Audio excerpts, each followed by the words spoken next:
Halo Lur, jumpa lagi di Anime Hunter. Gimana nih kabar kalian? Semoga kalian sehat selalu. Udah lama nih gua nggak update. Sekarang gua mau menceritakan Alur dan Machi season 2. Nah, penasaran kan? Langsung saja kita mulai.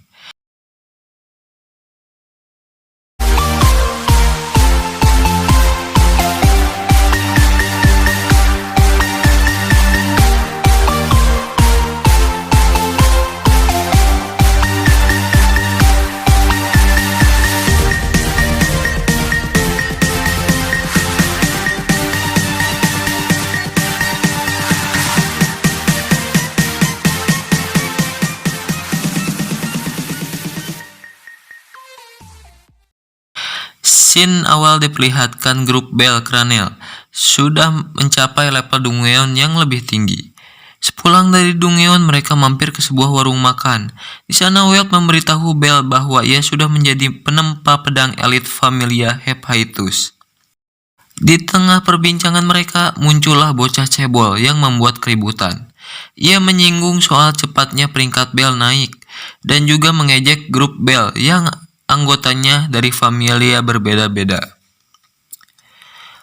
Awalnya mereka menghiraukan perkataan si Cebol mengejek Hestia dengan kata-kata merendahkan. Bell marah. Selain Bell, Welf juga marah dan langsung memukul si Cebol. Dan terjadilah perkelahian.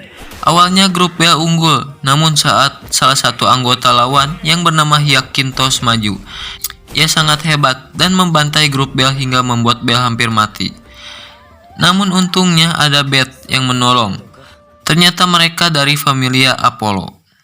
Di keesokan harinya, Bell menerima surat dari Familia Apollo yang dikirim lewat utusan yang bernama Devhen dan Cassandra. Isi surat itu adalah undangan pesta untuk para dewa dan dewi. Lalu Hestia datang ke pesta dengan mengajak Dewa Miats dan Dewa Take. Selain mereka, ada juga Dewi Freya yang langsung mendekati Bell dan membelai Bell. Lalu di halaman, Bell melihat Hyakintos yang bertemu dengan seseorang. Lalu Bell dihampiri oleh Hermes. Hermes menanyakan alasan Bell datang ke Orario. Bell menceritakan bila Bell menginginkan sesuatu seperti harta, tahta, wanita, kekuasaan, dan kekuatan. Bell bisa dapatkan semua itu di Orario. Hermes tidak sengaja melihat Aids dan mengajaknya berdansa. Namun itu adalah rencana Hermes. Hermes langsung mengalihkan ajakannya ke Bell untuk berdansa bersama Ais. Karena Bell tidak tahu apa-apa tentang dansa, ia dibantu oleh Dewa Miats dan Dewa Take. Di tengah dansa, Bell dihampiri oleh Dewa Apollo yang langsung mengungkit masalah perkelahian anggotanya dengan Bell. Apollo memanipulasi korban yang cuma kena tonjok satu kali jadi dibalut seperti mumi. Karena kejadian itu, Apollo mengajak Hestia untuk perang antara familia yang disebut dengan Wargame. Malam itu Hestia menolak ajakan Wargame. Keesokan harinya, Hestia menjelaskan apa itu Wargame. Wargame adalah perang antar familia. Kedua familia sepakat untuk perang secara habis-habisan. Familia yang menang berhak merebut semua yang dimiliki yang kalah. Singkat cerita, saat Bell hendak pergi ke Dungeon, tiba-tiba mereka diserang oleh sekelompok petualang. Ternyata mereka adalah anggota familia Apollo yang menyerang Bell. Lalu Bell berlari menghindari kejaran. Namun sayang, semua tempat sudah dikepung oleh pasukan Apollo. Bell pun mengeluarkan kekuatannya untuk melindungi Hestia. Kabar akan serangan Apollo begitu cepat menyebar. Welf mendapat kabar bahwa Bell diserang. Selain itu, familia Loki juga sudah mendapatkan kabar. Finn melarang Ais untuk membantu. Di tengah pelarian, Bell bertemu dengan Hyakintos. Lalu mereka berdua bertarung. Karena perbedaan level yang sangat tinggi, Bell terpojok hingga luka parah, bahkan hampir tewas. Posisinya pun sudah dikepung, tapi alhamdulillahnya ada yang ngebantu ini, yaitu Naza, anak familia Miats. Selain Naza, ada juga seluruh anggota familia Take.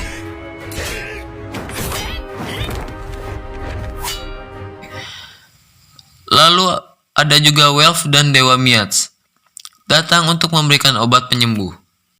Pelarian Bell dibantu oleh Welf dan Lily. Namun sayang, Lily bertemu dengan seseorang yang waktu itu sempat Bell temui di halaman Apollo. Ternyata dia adalah kapten dari familia Soma yang menjemput Lily untuk kembali. Hestia dan Belle berlari menuju markas Apollo. Di sana mereka disambut oleh pasukan Apollo dan tentunya oleh si Apollo. Hestia melempar sarung tangan yang menandakan Hestia menantang Apollo atau menerima tantangan Apollo. Setelah itu, Welp datang melapor bahwa Lily telah dibawa pulang oleh familianya. Singkat cerita, Belle meminta bantuan kepada familia Loki. Belle bertemu dengan Tione. Tione menolak Belle, namun Tione membisikkan sesuatu. Belle lalu pergi ke belakang istana Loki dan bertemu Ice dan Tiona. Ternyata Tione ingin membantu Belle secara diam-diam dengan mengirimkan Ice dan Tiona untuk melatih Belle. Alasan Lily dibawa balik oleh Janis karena Lily mempunyai hutang kepada Dewa Soma. Dan juga Lily memiliki sihir perubahan yang sangat langka. Di season 1 kemarin, gua sudah menjelaskan tentang familia Soma yang menghalalkan segala cara agar dapat uang. Nah, di season ini, alasan Hyakintos bertemu Janis di taman, yaitu Janis dibayar oleh Apollo agar membantu menangkap Belle, sekaligus menangkap Lily. Dan alasan Lily ikut Janis agar Belle bisa selamat. Scene beralih pada Hestia, Welf, Naza, dan kelompok Dewa Take. Hestia merencanakan pembebasan bagi Lily. Sedangkan di rapat para dewa, Apollo yang sedang menunggu Hestia untuk menentukan pertandingan apa yang akan dimainkan. Lalu pemilihan game akan memakai cara kertas undian. Nah, yang ditunjuk untuk memilih kertas yaitu Hermes, karena si Hermes ini dewa yang netral. Namun sialnya permainan yang akan dimainkan adalah penyerbuan markas. Jadi seluruh anggota Hestia harus menyerang benteng Apollo. Lalu Hermes mengusulkan agar Hestia mendapatkan bantuan. Awalnya Apollo tidak mau, namun ia dapat ejekan dari Freya dan akhirnya setuju. Namun tetap saja Apollo itu licik. Hestia boleh dapat bantuan asalkan dari luar Orario. Akhirnya Hestia dan kawan-kawan menyerang familia Soma untuk menyelamatkan Lily. Di halaman kastil Soma, Lily melihat Welf dan yang lainnya sedang bertarung. Lily menyuruh Hestia untuk pergi, namun Hestia enggan dan akan menyelamatkan Lily. Hestia sudah berjanji kepada Belle untuk menyelamatkan Lily dan memenangkan wargame.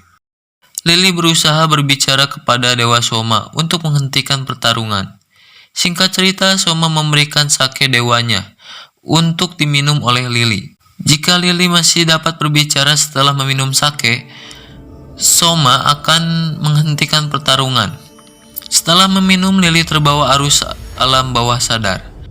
Namun kuatnya ingatan terhadap lagu Rhoma Irama tentang miras, akhirnya Lily dapat lepas dari halusinasinya. Akibat sake dewa, Soma kaget dan akhirnya menghentikan pertarungan, sekaligus Lily pindah ke familia Hestia.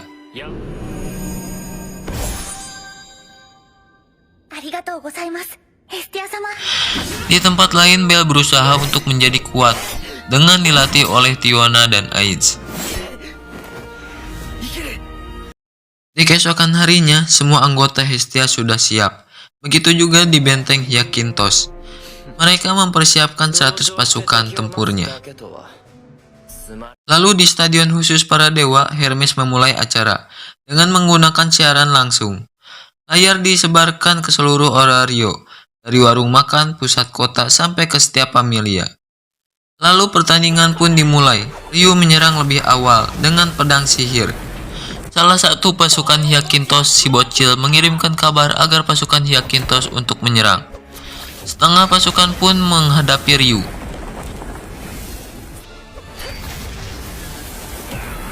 Ryu berhasil mengalahkan pemimpin pasukan. Lalu ada Mikoto yang masuk ke dalam benteng. Mikoto menahan beberapa pasukan dengan jurus gravitasinya. Hermes menyebutkan bahwa pasukan Apollo terlalu cepat bertindak. Ternyata di balik cepatnya pasukan Apollo, ada satu pengkhianat, yaitu si bocil. Bocil itu ternyata Lily yang menyamar menggunakan sihir perubahan. Sedangkan si bocil disandra oleh Dewa Miats. Welf dan Belle berhasil masuk ke pusat pasukan. Welf bertarung dengan Cassandra. Belle masuk menyerang Hyakintos. Menggunakan kekuatan Argonaut-nya, Bel sempat unggul melawan Hyakinthos jika tidak diganggu Death Hand. Hyakinthos mengeluarkan kekuatan piring bumerang yang terus mengejar mangsanya. Bel sempat pingsan sesaat, namun ia kembali bangkit. Singkat cerita, Hyakinthos mampus setelah kena pukulan telak dari Bel. Semua bersorak atas kemenangan Bel. Akhirnya Hestia memberikan hukuman pada Apollo. Semua harta Apollo dimenangkan oleh Hestia. Familia Apollo dibubarkan dan Apollo diusir dari Orario.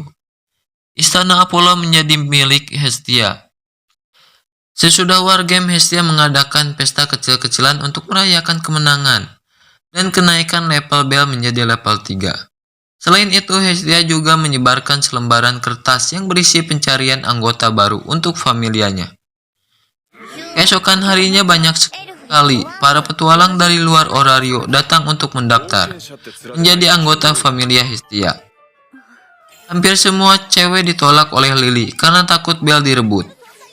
Akhirnya Hestia membuka acara pemilihan. Namun sebelum itu Mikoto menemukan surat yang berisi catatan hutang Hestia senilai 200 juta valis. Semua petualang kecewa mendengar jumlah hutang itu. Dengan lantangnya, Hestia malah menunjukkan surat itu kepada para petualang, yang pada akhirnya semua pergi meninggalkan Hestia. Ternyata hutang itu adalah hutang belati Bel, yang Hestia pesan di season 1. Seketika Bel kaget dan pingsan, karena ia memukul, menangkis, dan berburu menggunakan belati seharga 200 juta. Di malam harinya, Mikoto menunjukkan gelagat aneh. Mikoto menyelinap keluar dari mansion Hestia. Karena penasaran, akhirnya Whelp, Bel, dan Lily mengikuti Mikoto secara diam-diam. Mikoto bertemu dengan Chigusa. Mereka masuk ke dalam distrik Birahi, atau kota Palalacur. Mikoto dan Chigusa dikerumuni oleh para lelaki hidung belang. Lalu Whelp datang untuk menolong. Alasan Mikoto datang ke distrik Birahi karena mendapatkan kabar bahwa salah satu teman masa kecil mereka bekerja di distrik Birahi. Lalu Whelp baru sadar bahwa Bel terpisah dari mereka. Di tengah jalan, Bel tidak sengaja melihat manusia rubah atau Renard. Selain itu, Bel juga bertemu dengan Dewa Hermes. Hermes memberikan sebuah obat kuat kepada Bel. Hermes datang untuk mengantarkan paket pesanan seseorang. Saat Bel ingin mengejar Hermes, Bel dicegat oleh para wanita penghibur. Bel tertangkap dan akan dieksekusi. Waduh, udah bahaya nih. Apalagi Bel ketahuan membawa obat kuat. Bel dibawa ke sebuah tempat. Tempat itu adalah istana Dewi Ishtar. Bel dilarang melihat Ishtar karena takut kepincut oleh kecantikannya. Saat Bel dirundung oleh wanita-wanita seksi, datanglah salah satu malapetaka. Kalian pasti tahu badut yang suka ada di lampu merah, yang kepalanya goyang-goyang, yang besar itu loh. Atau kalian mau menganggapnya titan abnormal? Dia mengaku bahwa dia adalah wanita tercantik dan terseksi. Walah, mengerikan juga. Ia juga menginginkan Bel untuk main dengannya. Di saat mereka tengah berdebat, Bel diam-diam kabur, tapi ketahuan lalu dikejar oleh titan abnormal.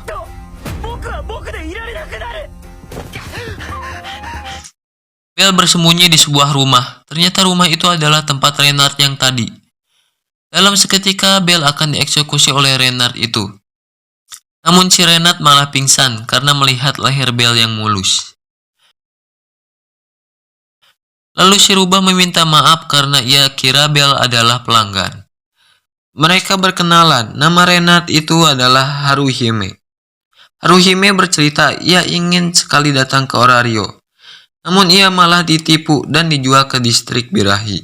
Semalaman penuh mereka bercerita tentang pahlawan. Namun Haruhime mengatakan pelacur adalah musuh besar pahlawan. Singkat cerita, Bel akhirnya lolos dari distrik Birahi. Di tempat lain, Hermes kehilangan keperjakaannya oleh Ishtar. Hermes dipaksa membongkar kelemahan Dewi Freya. Dan akhirnya Ishtar mengincar Bel untuk membuat Freya bertekuk lutut di hadapannya. Di keesokan harinya, Bel dimarahi oleh Hestia. dan dihukum menyapu jalanan kota. Mikoto mengatakan bahwa ia mencari teman, seorang Renard. Dengan cepat Bell menyebut nama Haruhime. Mikoto terkejut mendengarnya. Singkat cerita, Bell mencari informasi Familia Ishtar di guild. Aina memberitahu Familia Ishtar salah satu familia terkuat di Orario. Hampir semua anggotanya adalah wanita Amazon, dan rata-rata level mereka berada di level 3. Komandan mereka, si badut lampu merah, berada di level 5. Bell berusaha mencari info tentang Haruhime, namun ia tidak terdaftar di guild. Di keesokan harinya, Mikoto menceritakan kisah masa kecilnya bersama Haruhime kepada Bell. Mikoto, Chigusa, Ouka, dan yang lainnya, mereka dulu tinggal di sebuah kuil di wilayah timur. Mereka hidup miskin namun bahagia, sedangkan Haruhime lahir dari keluarga bangsawan. Meskipun lahir di keluarga bangsawan, hidupnya tidak bahagia. Haruhime sangat baik. Haruhime selalu memberi makan ke kuil. Karena Haruhime selalu terlihat sedih, akhirnya Dewa Take memutuskan untuk membantunya. Setiap hari Mikoto selalu membawa Haruhime kabur dari kediamannya. Sekarang Mikoto berjanji untuk menyelamatkan Haruhime. Tidak sengaja Hermes mendengar pembicaraan mereka dan ingin membantu Bell. Hermes memberitahu jika Haruhime adalah pelacur, mereka dapat membelinya. Di tempat Dewi Ishtar, Ishtar mengutus semua anak buahnya untuk memburu Bell dan menculiknya. Saat hidung Ngeon, Bell sedang berburu. Tiba-tiba saja Bell ditarik oleh Aisyah dan langsung saja Aisyah menyerang Bell. Terjadilah pertarungan yang cukup sengit. Namun sayang, Bell kalah. Sadar, Bell berada di sebuah ruangan. Di dalam ruangan itu ternyata ada juga si badut lampu merah yang sudah ingin menyantap Bell. Si badut itu sempat memegang adik kecil Bell, namun karena terlalu kecil, ia pergi untuk mengambil obat. Saat ada kesempatan, Haruhime masuk lalu menyelamatkan Bell dan membawa Bell kabur. Dewi Hestia dan Take sedang berunding membuat rencana untuk menyelamatkan Bell. Hestia berbicara tentang batu pembunuh yang waktu itu dibawa oleh Hermes ke Dewi Ishtar. Dewa Take sangat kaget. Batu pembunuh adalah item sihir yang memenjarakan jiwa Renard. Jika sudah memenjarakan jiwa Renard, batu sihir itu menjadi sangat amat kuat dan tak terkalahkan. Kekuatan itu disebut Youjitsu. Bell berhasil keluar dari kota birahi. Namun sayang, Haruhime harus tertangkap kembali oleh Aisyah. Aisyah membawa kabar deklarasi perang dari Ishtar kepada Freya. Dengan adanya kekuatan Youjitsu, mereka akan menguasai Orario. Lalu Aisyah menanyakan apa Bell akan bertindak. Namun Bell takut akan ancaman Aisyah yang memulai perang dengan seluruh familia di Orario. Bell terus memikirkan kata-kata Aisyah. Bell bingung dan ragu akan keinginannya menyelamatkan Haruhime. Perasaannya bercampur aduk. Bell ingin sekali menjadi pahlawan dan menyelamatkan semuanya. Di tengah kebingungannya, akhirnya cahaya pahlawan dari Argonaut akhirnya muncul dan Bell sudah membulatkan tekadnya untuk menyelamatkan Haruhime. Bell langsung saja menyerang markas dari Dewi Ishtar dan membuat kekacauan. Ternyata Bell hanya pancingan. Di tempat lain, Mikoto mendapatkan informasi keberadaan Haruhime. Bell diserang oleh si badut. Bell sempat terpojok, namun Dewi Ishtar menghentikan tindakan si badut. Bell dibekuk dan dipaksa melihat keindahan tubuh Ishtar. Namun Ishtar kaget karena Bell tidak terlena dengan tubuhnya. Ternyata Bell memiliki kemampuan Liaris Frisi, atau tekad yang tak terbantahkan. Karena anak kesayangannya diganggu, Freya akhirnya marah dan mengirimkan para petualang terbaiknya untuk menyerang familia Ishtar. Di tempat lain, Mikoto berhasil menemukan Haruhime dan kembali membujuknya. Namun Haruhime masih menolak dengan alasan yang sama, bahwa ia tidak pantas diselamatkan. Namun sayang, Mikoto terkena tebasan pedang dan misi sempat gagal. Semakin dekat dengan ritual, mereka sudah mempersiapkan batu pembunuh dan sebilah pedang.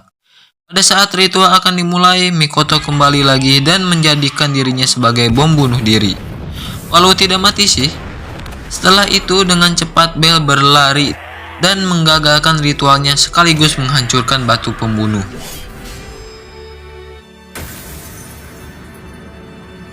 Bell berbicara kepada Haruhime bahwa pelacur musuh besar pahlawan itu salah. Bell percaya bahwa pahlawan yang ia kagumi tidak akan pandang bulu ketika menyelamatkan seseorang. Bell memaksa agar Haruhime menyebutkan keinginannya. Akhirnya Haruhime menyebutkan keinginannya, bahwa ia tidak ingin lagi jadi pelacur, dan ingin bebas. Lalu Haruhime merapalkan mantranya, dan memberikan Bell kekuatan. Si badut tambah marah hingga memukul Haruhime. Melihat itu Bell sama marahnya, dan terjadilah pertarungan yang sangat sengit di antara mereka. Bell berhasil mencoreng wajah cantik si badut, dan berhasil menjatuhkan si badut ke dalam lubang. Si badut bertemu dengan Otar. Ia menawarkan tubuhnya agar ia diampuni. Namun ia malah mengejek Freya, yang membuat Otar marah dan langsung membunuhnya. Di tempat lain, Ishtar kaget karena melihat kotanya hancur kebakaran. Kebakaran ada di mana-mana. Ternyata Freya sudah datang menyerang. Lanjut kepada Bell. Ia melawan Aisyah. Bell bertarung dengan gagah berani membela kebenaran layaknya seorang pahlawan. Aisyah mengeluarkan kekuatan penuhnya. Bell pun sama, ia mengeluarkan kekuatan Argonautnya. Dua kekuatan itu saling beradu dan menyebabkan ledakan yang besar. Namun itu belum berakhir. Bell menutup pertarungannya dengan One Fire Blow. Dengan begitu Bell memenangkan semua pertarungan. Ternyata Hermes ikut terlibat atas semua kejadian itu. Bell adalah cucu dari dewa Zeus. Hermes ingin mengembalikan familia Myth, familia para pahlawan, dan menjadikan Bell sebagai pahlawan terakhir. Di tempat lain, Ishtar sangat kaget, dihampiri oleh Freya. Namun semua pasukan Ishtar kalah oleh sihir pemikat milik Freya. Ishtar terpojok di ujung menara.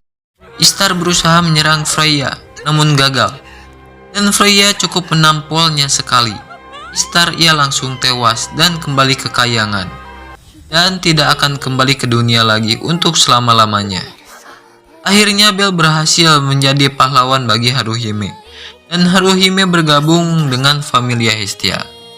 Nah, cukup sekian dengan cerita kali ini. Sebenarnya ada 2 episode lagi yang nggak gua masukin. Karena 2 episode itu hanya cerita santai, menurut gua. Tapi jika kalian penasaran, kalian bisa langsung tonton saja 2 episode terakhir dari Danmachi Season 2 ini. Terima kasih yang sudah mendukung dan menunggu update terbaru dari Anime Hunter. Gua minta maaf atas jarangnya update karena sibuk oleh kerjaan lain. Gue akan berusaha agar bisa menemani kalian tiap minggu. Dan yang terakhir, jangan lupa subscribe dan share ke teman-teman kalian.